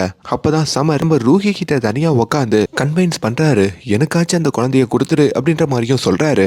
இன்னொரு பக்கம் அந்த ஆக்டர் வனராஜ் தன்னுடைய பொண்ணை எப்படின்னா தன்னை அப்பாவா ஏத்துக்க வைக்கணும்னு போராடுறாரு. அப்படி தன்னோட பொண்ணை தன்னோட ஷூட்டிங் ஸ்பாட்டுக்கும் கூப்பிட்டு நிறைய தற்பெருமையா, எனக்கு ஒரு பங்களா இருக்கு, பெரிய பெரிய கார் இருக்கு, நீ என்ன அப்பாவை ஏத்துக்கிட்டா நீலாம் அதை அனுபவிக்கலான்ற மாதிரிலாம் சொல்ல. ஆனா நம்ம ஹீரோயினுக்கு தற்பெருமை பேசுறவங்களையும் பயங்கரமா சீன் போடுறவங்களையும் எல்லாம் பிடிக்காதுங்க. அதனால ரூஹி அந்த வனராஜ அப்பாவா ஏத்துக்காம அங்கிருந்து கிளம்பிடுறாங்க. ஒரு நாள் வனராஜையும் அவங்களோட மனைவியான ரூஹியோட அம்மா கூப்பிட்டு, நீங்க சின்ன வயசுல எவ்வளவு கஷ்டப்பட்டு ஆக்டர் ஆயிருக்கீங்க, அந்த கஷ்டத்தாலான என்னையே கல்யாணம் பண்ணிக்காம நீங்க போயிடுவீங்க, அந்த கதையை தாங்க உங்க பொண்ணு கிட்ட நீங்க சொல்லணும், அதை விட்டுட்டு புகழ்ச்சி சொன்னீங்கன்னா அவளுக்கு எப்படி உங்களை பிடிக்கும்ன்ற மாதிரியும் சொல்ல. அப்படி ஒரு சாதாரண ஹோட்டலுக்கும் இந்த வனராஜ் தான் பொண்ணை கூப்பிடுறாரு. நேத்து நான் உங்ககிட்ட அப்படி சீன் போடுற மாதிரி சொன்னதுக்குலாம் என்ன மன்னிச்சிடு, உண்மையாலேயே நான் நிறைய கஷ்டப்பட்டு இந்த மாதிரி உடுப்பி ஹோட்டல் எல்லாம் சாப்பிட்டு தான் உங்க அம்மாவோட அந்த காதல் பருவத்துல எல்லாம் வாழ்ந்த, நிறைய கஷ்டப்பட்டு 40 வயசுல தான் நான் நடிகராகவே மாறினேன் அப்படின்னு எல்லாத்தையும் சொல்றாருங்க. அதை கேட்கும் போதோ ஹீரோயினுக்கும் ஒரு மாதிரி நிகழ்ந்து போகுது. ஆனா ஹீரோயினால அப்பையும் தன்னோட அப்பாவை அப்பான்னு கூப்பிட முடியாம சார்னு சொல்லி தான் கூப்பிடுறாங்க. இங்க சமர் இப்போ அலிஷாக்கு லீகலா டைவர்ஸ் அப்ளை பண்ணி இப்ப 2 பேருமே தனித்தனியா பிரிஞ்சு வாழ ஆரம்பிக்கிறாங்க. இப்ப இந்த விஷயமும் ஹீரோயினோட காதுக்கு போக சமர் கிட்ட வந்து, என்னால இந்த குழந்தைய உங்களுக்கு கொடுக்க முடியாது, நானே இந்த குழந்தைய வளர்க்கணும்னு ஆசைப்படுறேன் அப்படின்ற மாதிரி சொல்ல. ஆனா சமர் அங்க கோவப்படுறாரு, நீ அக்ரிமெண்ட்ல சைன் பண்ணிருக்க, இந்த குழந்தைய எங்களுக்கு கொடுத்துதான் ஆகணும், அலிஷா தேவையில்லை, நான் இந்த குழந்தைய பாத்துக்கிறேன்னு சொன்னாலும் கேட்க மறுக்கிறாங்க. ஆனாலுமே சமருக்கு ஹீரோயின் மேல பெருசா கோவம் வர மாட்டேங்குதுங்க. இதை கவனிக்கிற சமருடைய அம்மாவும், நீ உண்மையாலேயே ரூஹிய காதலிக்க ஆரம்பிச்சிரியான்ற மாதிரி கேட்க ஹீரோவும் அதெல்லாம் இல்லன்ற மாதிரி மறுக்கிறாரு. இங்க ஓம்கருக்கும் ஒரு முக்கியமான தகவல் கிடைக்குதுங்க. அந்த ராஜுடைய ரூம்ல அந்த ட்ராலிய வச்சு இடிச்சு ராஜி அந்த ட்ராலிய வச்சு கீழே தள்ளின அந்த ஹோட்டலுடைய ரூம் பாய கண்டுபிடிச்சிடறாங்க. ஆனா அந்த ரூம் பாய் இப்ப யார் மூலியமாவோ போட்டு தள்ளப்படுறாங்க. அதே வேளையில இங்க அலிஷா இருக்காங்கல்ல, நம்ம சமருடைய எக்ஸ் மனைவி, அவங்களும் அவங்க அம்மா கிட்ட வந்து இப்ப சமரோட சொத்துக்கள் எல்லாம் அடைய முடியலையே என்ன பண்றதுன்ற மாதிரி கேட்க, அவங்க அம்மாவும் அலிஷாவோட முகத்திலேயே ஒரு ஓங்கி ஒரு குத்து விடுறாங்க. அலிஷாக்கும் அடிப்படுது. இதை உன் கணவர் சமர் தான் பண்ணாருன்னு கேசு கொடு, மத்ததை நான் பாத்துக்கிறேன்ற மாதிரி சொல்ல. அதே வேளையில இன்னொரு பக்கம் நம்ம ஹீரோயின் இருக்காங்கல்ல, அவங்க இந்த ஓம்கருடைய காருக்கு வந்து பார்க்கும் போதோ இந்த ஓம்கர் இந்த அலிஷாவை வாட்ச் பண்ணது, அப்படி அலிஷாக்கு ராஜோட ஒரு தொடர்பு இருந்தது, அதை பத்தியான எல்லா போட்டோகிராஃபர்ஸும் இருக்குங்க. இது ஹீரோயின் ரூகிக்குமே ஒரு பெரிய அதிர்ச்சியா இருக்கு. அப்பதான் தன்னோட பாய் ஃப்ரெண்ட் கிட்ட, அட பாவி நீ என்னை ஏமாத்திட்டியே, அப்ப உனக்கு முன்னவே அலிஷா பத்தி உண்மை தெரிஞ்சிருக்கு, அது தெரிஞ்சும் என் வயித்துல இருக்க குழந்தை அவங்களுக்கு போகணுன்ற மாதிரி நீ நினைச்சிருக்க, அப்ப இந்த குழந்தை உன்கிட்ட இருக்கிறது நம்ம கிட்ட இருக்கிறது உனக்கு பிடிக்கல அதானன்ற மாதிரி கேட்க, ஓம்காரோ உண்மையை ஒத்துக்கிட்டு, நான் அப்படிதான் நினைச்சேன், ஆனா நாளளவுல இந்த குழந்தைய நம்மளே வளர்க்கலான்னு எனக்கு தோணுச்சு, ஆனா அப்படி நான் நினைச்சதுக்கு அது என்னோட தப்பு தான், என்ன மன்னிச்சிடுன்னு சொன்னாலும் அங்க நம்ம ரூஹியோட மனசு இப்ப நம்ம ஓம்காரை ஏத்துக்க மறுக்குது. இதுல ஓம்காருக்கும் ரூஹிக்கும் சண்டை வந்து இப்ப ஓம்கார் ஓப்பனாவே, ஆமா எவனோ பெத்த குழந்தைய என்னாலலாம் வளர்க்க முடியாதுன்ற மாதிரி சொல்ல, இதுல நம்ம ஹீரோயின் சுக்குநூறா உடஞ்சி அங்கேயே தான் காதலிக்கிற ஓம்காரை பிரேக்கப் பண்ணிட்டு போற மாதிரி காட்டுறாங்க. இப்ப நம்ம சமருக்கு ஹீரோயின் கிட்ட இருந்து போன் கால் வருது. சமருமே, நான் உன்கிட்ட கோவப்பட்டு பேசினதுக்கு என்ன மன்னிச்சிடு, நீ இன்னமும் என்னுடைய பெஸ்ட் ஃப்ரெண்டு தான் அப்படின்ற மாதிரி பேசிக்கிட்டு இருக்க. அங்க ஹீரோயினுமே தனக்கும் ஓம்கருக்கும் பிரேக்கப் ஆன விஷயத்தையும் சொல்றாங்க. அப்படி ஒரு வேலையில தான் சமருடைய வீட்டுக்கு போலீஸ்காரங்க வராங்க. என்னன்னு பார்த்தா சமருடைய முன்னாள் மனைவி இந்த அலிஷா சமர் என்ன அடிச்சிட்டாருன்ற மாதிரி கேஸ் போட்டு அதுல சமர் கிட்ட இருந்து அவருடைய சொத்துக்களையும் கேக்குறாங்க. இது மூலியமா தான் சமருக்கு இந்த அலிஷாவுடைய சுயரூபம் என்னன்னு தெரியுதுங்க. இன்னொரு பக்கம் ஓம்கருமே அந்த ஹோட்டல்ல இப்போ ஒரு வேலை செய்யற பையன் இறந்திருப்பாருல, அவருடைய கோட்டை பார்க்கும் போதோ அதுக்குள்ளதாங்க இந்த அலிஷாவுடைய செயின் இருக்கு. அது மூலியமா தான் அந்த நபர் தான் ரூமுக்குள்ள வந்து அலிஷாவுடைய காதலன் இந்த சமருடைய ஃப்ரெண்டான அந்த ராஜா போட்டு தள்ளிருக்கான்ற மாதிரி தெரியுது. இதுக்கு பின்னாடி மாயாசூர் அப்படின்ற ஒரு மிகப்பெரிய வில்லன் இருக்கான் அப்படின்ற மாதிரியும் அவர் புரிஞ்சுக்கிறாரு. இன்னொரு பக்கம் வன்ராஜ் இருக்காருல அந்த ஆக்டர், அவர் செட்ல இருக்கும் போதோ அவங்களோட மனைவியான அவர் கூடவே நடிக்கிற நடிகை இருப்பாங்கல்ல, அவங்க இந்த ஆக்டர் செட்டுக்கு போனதுக்கு அப்புறம் அங்க வந்திருக்கிற ஹீரோயினோட அம்மாவை ரொம்ப தப்பா பேசிடுறாங்க. அவரு முன்னாடி உன் கூட இருக்கும் போது நீ விட்டுட்டு போயிட்ட, இப்ப ஆக்டர் ஆனவன பக்கத்துல வந்து ஒட்டிக்கிட்டியா அப்படின்ற மாதிரி மட்டம் தட்டி பேச அதுல அவங்களுக்கு பயங்கர கோவம் வருது. இந்த விஷயம் இப்போ வனராஜ் கிட்டயும் ஹீரோயினோட அம்மா சொல்லிட்டு அங்க சண்டை போட்டுட்டு அங்க இருந்து கிளம்ப, இப்ப வனராஜும் தன்னோட மனைவி கிட்ட வந்து, இங்க பாரு நம்ம 2 பேரும் சீரியல்ல ஜோடியா நடிக்கிறதுனால தான் அந்த புகழ் இருக்கும்னு சொல்லி திருமணம் பண்ணிக்கிட்டோம். ஆனா திருமணத்துக்கு அப்புறம் ஒரு நாள் கூட பொண்டாட்டி புருஷனா வாழ்ந்ததில்ல.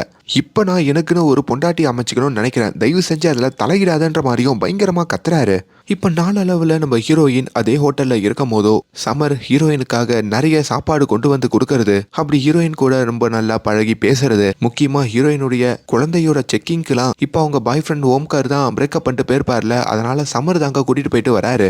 அங்கேயுமே இது நம்ம குழந்தை, நீ இதை பெத்துக்கிட்டு நீயே இந்த குழந்தைய வளர்த்தாலும் அதுல என்னோட இன்வால்மெண்ட்டும் கொஞ்சம் கொஞ்சம் இருக்குன்ற மாதிரி சமர் நிறைய விஷயங்களை பேச, இதெல்லாம் ஹீரோயினுக்கு ஆல்ரெடி இந்த சமர் மேல ஒரு ஃபீலிங் இருக்கும், அது இன்னமும் அதிகரிக்கிற மாதிரி செய்யுதுங்க. இன்னொரு பக்கம் அலிஷா ஒருத்தருக்கு காசு கொடுக்கணும்ல, அவருடைய பழைய நண்பன்னு சொல்லியிருப்பானே, அவர் இப்போ அலிஷாவும் அவங்க அம்மாவும் இருக்கிற ரூமுக்கு வந்து ஒழுங்கா அந்த காசை கொடுங்கன்ற மாதிரியும் மிரட்டுறாரு. அலிஷாவுக்கும் என்ன பண்றதுன்னு தெரியாம ஒரு பூச்சட்டியை எடுத்து அவர் மண்டையிலேயே அடிச்சிடுறாங்க. இங்க ஓம்கருக்குமே ஒரு முக்கியமான தகவல் தெரிய வருதுங்க. அதாவது பீச் ஓரத்துல அவர் ஒரு போட்டை பாக்குறாரு. அந்த போட்ல ஒரு கோடு இருக்கு. அப்போ போட்ல யாரோ இல்லீகலான பர்சன்ஸ் பாகிஸ்தான்ல இருந்து நம்ம நாட்டுக்கு ஊடுருவி வந்திருக்காங்க. அவங்க இங்கேயோ ஒரு இடத்துல தான் தங்கியிருக்காங்க. இங்க ஒரு பெரிய ஆபத்து காத்திருக்கு. அது எல்லாத்துக்கும் அந்த வில்லன் மாயாசூர் தான் காரணம்னு சொல்லி மறுபடியும் அந்த மாயாசூரை தேடிக்கிட்டு இருக்க. இங்க இன்னொரு பக்கம் நம்ம ஹீரோயின் வழக்கம் போல நம்ம சமரோட செக்கிங்க்கு போயிருக்காங்க. அப்ப அந்த இடத்துக்கு சமரோட மனைவி ஆலியா வந்து, நான் என்னதான் என்னோட கணவரை டைவர்ஸ் பண்ணியிருந்தாலும் அக்ரிமெண்ட்ல என் பேரும் இருக்கு, அதனால நீ இந்த குழந்தைய எனக்கும் கொடுத்தாகணும்ன்ற மாதிரியும் சண்டை போட, இது என்னடா புது பிரச்சனைன்னு சொல்லி இப்ப சமருக்கும் ஹீரோயின் ரூகிக்கும் என்ன பண்றதுன்னு புரியல. அப்பதான் உங்களுக்கு நான் ஹெல்ப் பண்ணலாமான்னு சொல்லி ஒருத்தவங்க வராங்க. அது யாருன்னா நம்ம ரோஷினி. இந்த தப்பான ஊசி போட்டதுனால தான் இங்க எவ்வளவு டிராமா நடந்துகிட்டு இருக்கு. அவங்களுமே நமக்குன்னு ஒரு வக்கீல் டீம் இருக்குல்ல, அந்த டீமை வச்சு பேசுவோன்னு சொல்லி இப்ப அந்த வக்கீல் டீமெல்லாம் வச்சு இவங்க ஒரு பிளான் பண்ணிக்கிட்டு இருக்க. அதே வேளையில இந்த ஓம்கருமே வழக்கம் போல அந்த பீச்ல உட்காந்து அங்க இருக்கிற போட்டை நோட் பண்ணிக்கிட்டு இருக்காரு. அந்த போட்ல இருந்தும் ஒரு பாகிஸ்தானை சேர்ந்த ஒரு நபர் வந்து இறங்குறாரு. அவர் நேரா ஹீரோவுடைய ஹோட்டல் இருக்கு பாத்தீங்களா, 5 ஸ்டார் ஹோட்டல், அந்த ஹோட்டலுக்குள்ள தாங்க வராரு. அப்ப இந்த ஹோட்டல்ல வச்சுதான் இது எல்லாமே நடக்குது. அதனாலதான் இந்த ஹோட்டல்ல இந்த ராஜி அந்த ஹோட்டல் பாய்னு சொல்லி 2 பேர் போய் சேர்ந்திருக்காங்க அப்படின்ற மாதிரியும் ஓம்கருக்கு தெரிய வருது.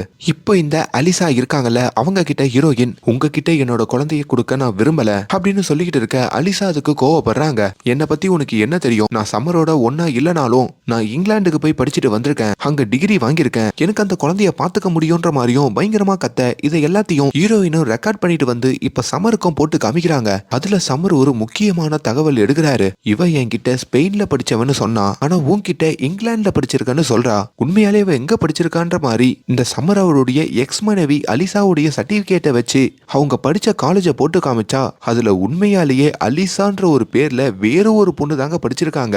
இப்போ அலிசாவா இருக்கிற இந்த பொண்ணு இருக்காங்கல்ல, அதாவது சமருடைய எக்ஸ் மனைவி, அவங்க உண்மையான அலிசாவே இல்ல, ஏதோ ஃப்ராடு தனம் பண்ணி தான் இங்க வந்திருக்காங்கன்ற மாதிரியும் தெரியுது. இன்னொரு பக்கம் இங்க ஒரு அவார்ட் ஷோ நடக்குதுங்க. அந்த ஷோலையும் நம்ம ஹீரோயினுடைய அப்பா அந்த ஆக்டர் கலந்துக்கிறாரு. அவருக்கு அவார்டு வர போதுன்ற மாதிரியும் நினைச்சு உக்காந்துட்டு இருக்காரு.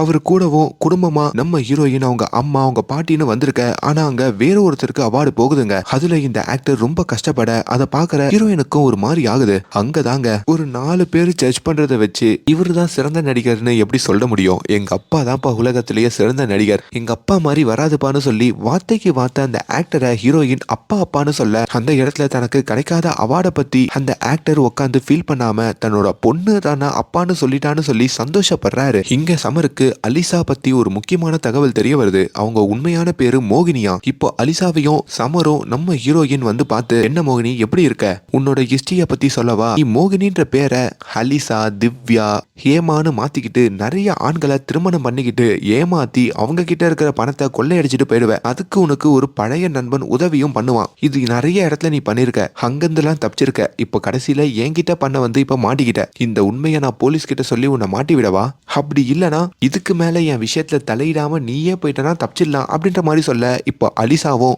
என்னடா நம்மளை பத்தி எல்லா உண்மையும் கண்டுபிடிச்சிட்டாருன்னு சொல்லி அவங்களுக்கும் ஒன்னும் புரியாம இப்படியே போயிடுறாங்க அப்படின்னு சொல்லிட்டு அந்த இடத்தை விட்டும் ஓடி போயிடுறாங்க. இப்ப இந்த எல்லா பிரச்சனைகளும் முடிவடையுது. இப்ப சமரம் நம்ம ஹீரோயினை கட்டி அணைச்சிக்கிட்டு, இந்த குழந்தைய நம்ம நல்லாவே பெத்துக்க போறோம், நான் உன்கிட்ட ஒண்ணு கேட்கலாமா, நீ தான் உன் பாய் ஃப்ரெண்ட பிரேக்கப் பண்ணிட்டல, எனக்கு ஒன்னு ரொம்ப பிடிச்சிருக்கு, நம்ம காதலிக்கலாமான்ற மாதிரி சமர் ஹீரோயின் கிட்ட கேட்க, ஹீரோயினும் அந்த காதலை ஏத்துக்கிறாங்க. அப்படி சமரோடையும் கட்டி அணைக்க, அப்ப அத ஹோட்டலுக்கு இன்வெஸ்டிகேஷனுக்காக வந்திருக்கிற நம்ம ஹீரோயினுடைய பழைய பாய் ஃப்ரெண்டான ஓம்கர் பாக்குறாரு.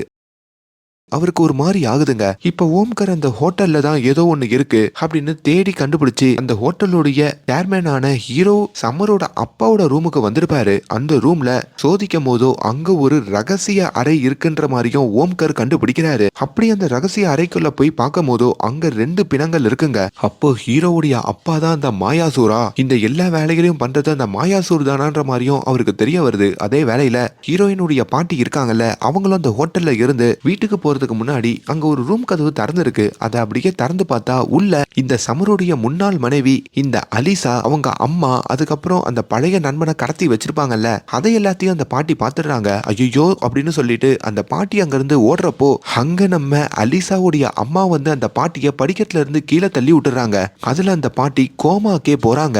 அந்த வேலையில அந்த ஊர்ல வேற பயங்கரமான புயல் அடிச்சுக்கிட்டு இருக்க, சர்ஜரி பண்றதுக்கு வேற டாக்டர் இல்லைங்க. பாட்டிக்கு எப்பவுமே தைரியமா இருக்கிறது அவங்க கையில இருக்கிற ஒரு காவி துணியும் ஒரு மாலையும் தாங்க. அதை வேற பாட்டி ஹோட்டல்லையே விட்டுட்டு வந்ததுனால அவங்க பேத்தியான ரூஹி இருக்காங்களே ஹீரோயின், அவங்க மறுபடியும் ஹோட்டலுக்கு வந்து அதை எடுத்துட்டு வரதா அங்க இருந்து கிளம்புறாங்க. இப்ப அந்த ஹோட்டல்ல ஒரு அண்டர் கிரவுண்ட் இருக்கும். அந்த இடத்துக்கு வந்து ஓம்கரும் பார்க்க அந்த இடத்துல நிறைய பேருடைய உடல்கள்ல இருக்கிற அவங்களுடைய உறுப்புகள் எல்லாம் ஆபரேஷன் பண்ணி எடுத்து வெளியே விக்கிறாங்க. அதனால்தான் அந்த போட்ல வந்து பக்கத்து நாட்டுக்காரங்களா அதை வாங்கிட்டு போறதா அவர் கண்டுபிடிக்கிறாரு. அது அவருக்கு பெரிய அதிர்ச்சியாவும் இருக்கு. இந்த விஷயத்த அங்க வந்த சமர்கிட்டையும் சொல்லி சமருடைய கைரேகையெல்லாம் அவர் டெஸ்ட் பண்ணி பார்க்க, ஆனா சமருக்கே இந்த விஷயம் தெரியலைங்க. தனக்கே தெரியாம தான் எங்களோட ஹோட்டல்ல இது நடந்துகிட்டு இருக்கு, இப்படி ஒரு ரூம் இருக்கிறதே எனக்கு தெரியாதுன்ற மாதிரியும் சமர் மறுக்கிறாரு. அங்க வேற புயல் அடிச்சிட்டு இருக்கிறதுனால நிறைய கெஸ்ட் ஹோட்டலோடைய தங்கிடுறாங்க. அப்பதான் அந்த ஹோட்டல்ல தான் பாட்டியுடைய மாலையை எடுக்கிறதுக்கு வர நம்ம ஹீரோயினையும் இந்த சமர் பாக்குறாரு. தனக்கு நடக்கிற பிரச்சனைகளையும் பாட்டி எப்படி இருக்காங்கன்ற மாதிரியும் கேட்டு தெரிஞ்சுக்கிறாரு. அப்படி அந்த மாலையை எடுத்துக்கிட்டு சமர்கிட்டையும் பேசிட்டு நம்ம ஹீரோயின் அங்க இருக்கிற லிப்ட்ல ஏற, அப்படி அந்த லிப்ட்ல யார் தெரியுமா இருக்கா, ஹீரோயினுடைய பழைய காதலனான ஓம்கருங்க. அப்பன்னு பார்த்து லிப்ட் வேற திடீர்னு கரண்ட் போய் பாதிலேயே நின்னுடுது. அப்பதான் அவங்க ரொம்ப ஃபீல் பண்ணி தன்னோட பாட்டிக்கு இப்படி ஒரு சம்பவம் நடந்துடுச்சுன்ற மாதிரியும் சொல்ல, ஹாஸ்பிட்டல்ல பாட்டிய வைத்தியம் பார்க்கறதுக்கு டாக்டர் கூட வரல, அவர் எங்கேயோ போயிட்டாருன்ற மாதிரியும் அழுதுகிட்டு இருக்காங்க. அப்போ ஓம்கர் தன்னுடைய முன்னாள் காதலி மேல பரிதாபப்பட்டு அவர் ஜோக் சொல்லி சிரிக்க வைக்கிறாருங்க. அப்பதான் ஹீரோயினுக்குமே அவங்க பழைய காதலனை பத்தி புரியுது. ஏன்னா கஷ்டமான நேரத்துலலாம் அவர் சின்ன ஜோக் சொல்லி ஹீரோயினை சிரிக்க வைப்பாரு. இவனை நம்ம மிஸ் பண்ணிட்டோமேன்ற மாதிரியும் நினைக்கிறாங்க. இப்போ கரண்ட் வந்ததும் லிஃப்ட் ஓபன் ஆக, அப்படி இவங்க 2 பேரும் லிஃப்ட்டுக்குள்ள இருக்கிறதையும் அங்க வர நம்ம ஹீரோ சமர் கவனிக்கிறாரு. இப்ப எப்படியோ அங்க இருந்து ஹீரோயினை அனுப்பிட்டு ஓம்கர் கிட்டையும் அந்த கேஸை பத்தி பேச, இங்க இந்த அலிஷாவுடைய கண்ட்ரோல்ல இருக்கிற அவரோட பழைய நண்பன் கண்முழிக்கிறாரு. அலிஷாவையும் கத்திய காமிச்சு பயமுறுத்தி அலிஷாவோட பணத்தெல்லாம் தூக்கிக்கிட்டு ஓடுறாரு. ஆனா தூக்கிட்டு போற வழியில ஒரு சாக்கடையில உளுந்து அந்த பழைய நண்பன் போய் சேர, இப்போ அலிஷாக்கும் அந்த பணம் கிடைக்குது. அந்த பழைய நண்பன் மூலயமா இருக்கிற ஆபத்தும் நீங்குது. இப்ப நம்ம ஹீரோயின் ஹாஸ்பிட்டலுக்கும் ஓடி வந்து அந்த மாலையை தான் பாட்டி கையில கொடுக்க, அப்படி அந்த இடத்துல அந்த சமயத்துல அந்த டாக்டரும் கிடைக்கிறாரு. அப்படி அந்த டாக்டரை அங்க அரேஞ்ச் பண்ணது யார் தெரியுமா, ஹீரோயினுடைய பழைய காதலனான அந்த ஓம்கர் தாங்க. அதை தெரிஞ்சும் ஹீரோயின் அங்க நெகிழ்ந்து போறாங்க. கொஞ்ச நேரத்திலேயே அவங்க பாட்டியும் கண்முழிக்க அங்க எல்லா பிரச்சனைகளும் நீங்குதுங்க. இப்ப அந்த இடத்துக்கு அந்த ஆக்டர் இருக்காரு பாத்தீங்களா, அவரும் அந்த இடத்துக்கு வந்து அந்த ஆக்டரையும் நம்ம ஹீரோயின் தான் அப்பாவா ஏத்துக்கிட்டு, இப்ப அந்த ஆக்டர் ஹீரோயினோட அம்மாவோடையும் சேர்ந்து இப்போ அந்த பாட்டியை பாக்குறதுக்கு சமர் வேற வந்திருக்காரா. அப்படி சமர், நம்ம ஹீரோயின், அவங்க அம்மா, பாட்டி, அந்த ஆக்டர்னு சொல்லி எல்லாரும் குரூப் போட்டோவும் எடுத்துக்கிறாங்க. இதெல்லாம் ஒரு பக்கம் போக, இன்னொரு பக்கம் ஓம்கர் இருக்காருல, அவர் அந்த ஹோட்டல்ல ஒரு முக்கியமான தகவலை தெரிஞ்சுக்கிறாரு. அது என்னன்னா, அவர் அந்த ஹோட்டல்ல நிறைய பேரோட முகங்களை கவனிக்கிறாரு. அது எல்லாம் குழி விழுந்த மாதிரி இருக்குங்க. ஒரு ரகசிய அறை கண்டுபிடிச்சிருப்பாங்கல்ல, அங்க இருக்கிற சில ஃபைல்ஸ் எல்லாம் எடுத்து பார்க்கும் போதோ அந்த அறையில உடல் உறுப்புகள் எல்லாம் ஆபரேஷன் பண்ணல, அவங்க இந்த பிளாஸ்டிக் சர்ஜரி பண்றாங்கன்ற மாதிரியும் கண்டுபிடிக்கிறாரு. அப்படி பாகிஸ்தான்ல இருந்து வர நிறைய தீவிரவாதிகளுக்கு மாயாசூர் அப்படின்ற ஒரு நபர் இந்த இடத்துல வச்சு பிளாஸ்டிக் சர்ஜரி பண்ணி இந்தியால சிட்டிசன்ஷிப் வாங்கி கொடுத்து அவங்கள வெளியே அனுப்புறாராம். அந்த பயங்கரமான தகவலை கண்டுபிடிக்க, இதை எப்படின்னா தடுத்து நிப்பாட்டணுன்ற மாதிரி தான் கூட இருக்கிற லேடி போலீஸ் கிட்டையும் அவர் சொல்லிக்கிட்டு இருக்காரு. அப்பதான் அந்த லேடி போலீஸும் அந்த மாயாசூர்ன்ற லேடி ரொம்ப டேஞ்சர் ஆனவங்கன்னு சொல்ல, அங்க நம்ம ஓம்கருக்கும் சந்தேகம் வருது. அந்த மாயாசூர் ஆனா பெண்ணானேன்னு அவங்க கிட்ட சொல்லலையே, நீ எப்படி லேடின்னு சொல்றன்ற மாதிரி கேட்க, அப்பதான் அந்த கூட இருக்கிற அந்த போலீஸ் லேடியும் அந்த மாயாசூர் என்கிட்டயும் மிரட்டி இருக்காங்க, அதுல அவங்க லேடின்னு கண்டுபிடிச்சிட்டேன் அப்படின்ற மாதிரியும் ஒத்துக்கிறாங்க. அப்பதாங்க அந்த உண்மையான மாயாசூர் யாருன்னு காமிக்கிறாங்க. அவங்க வேற யாரே இல்ல, நம்ம சமருடைய அம்மா இருக்காங்க பாத்தீங்களா, அவங்க ஆக்சுவலி சமருடைய வளர்ப்பு அம்மா தான். சோ அவங்க தான் அங்க மாயாசூரா இருப்பாங்க. இப்ப இந்த விஷயம் தெரிஞ்ச உடனே அங்க நம்ம சமருடைய அப்பா இருக்காரு பாத்தீங்களா, அவருக்கும் விஷம் கொடுத்து கொடுத்து இப்ப அவங்க போட்டு தள்ளுற மாதிரி காமிக்க இப்ப அந்த இடத்துல இருந்து அவங்க தலைமறைவாகுறாங்க. இப்ப இந்த விஷயத்த ஹாஸ்பிட்டல்ல இருக்கிற நம்ம சமர் கிட்டையும் நம்ம ஹீரோயின் கிட்டையும் இதை சொல்லலான்னு ஓம்கார் ஓடி வர, ஆனா அங்க ஒரு அசம்பாவிதம் நடக்குது. ஒரு மர்ம நபர் வந்து அங்க துப்பாக்கியை எடுத்து ஓம்காரை போட்டு தள்ளுற மாதிரியும் அங்க ஓம்கார் சரிஞ்சு விழுந்து போய் சேர்ற மாதிரியும் இப்ப இது தெரியாமையே நம்ம சமர் ஹீரோயின் அந்த ஹாஸ்பிட்டல்ல இருந்து கிளம்புற மாதிரியும் அதுக்கப்புறம் சமர் அவங்க அம்மாவோட மாய வலையில சிக்கிக்கிற மாதிரியும் காமிக்கிறாங்க. இப்ப என்னதான் சமரும் நம்ம ஹீரோயின் ரூஹியும் காதலிச்சு ஒற்றுமையா சேர்ந்து குடும்பத்தோட இருந்தாலும் அவங்க இன்னும் அந்த மாய வலையில தான் இருக்காங்க. அண்ட் முக்கியமா ஓம்கார் இப்ப போய் சேர்ந்த விஷயம் வேற ஹீரோயினுக்கு தெரியாது. இதெல்லாம் என்ன ஆகுது அப்படின்ற எல்லா கேள்விகளுக்கும் செகண்ட் சீசன் பதில் சொல்றதா இப்ப இந்த கதையை முடிக்கிறாங்க. ஒரு வித்தியாசமான கதை பார்க்கணும்னு நினைக்கிறவங்க தமிழ் டப்பிங்கோட இந்த படத்தை OTTல பார்த்து என்ஜாய் பண்ணுங்க. அண்ட் மேலும் இந்த மாதிரியான வீடியோஸை தொடர்ந்து பார்க்கறதுக்கு நம்மளோட சேனலை சப்ஸ்கிரைப் பண்ணுங்க. Thank you so much.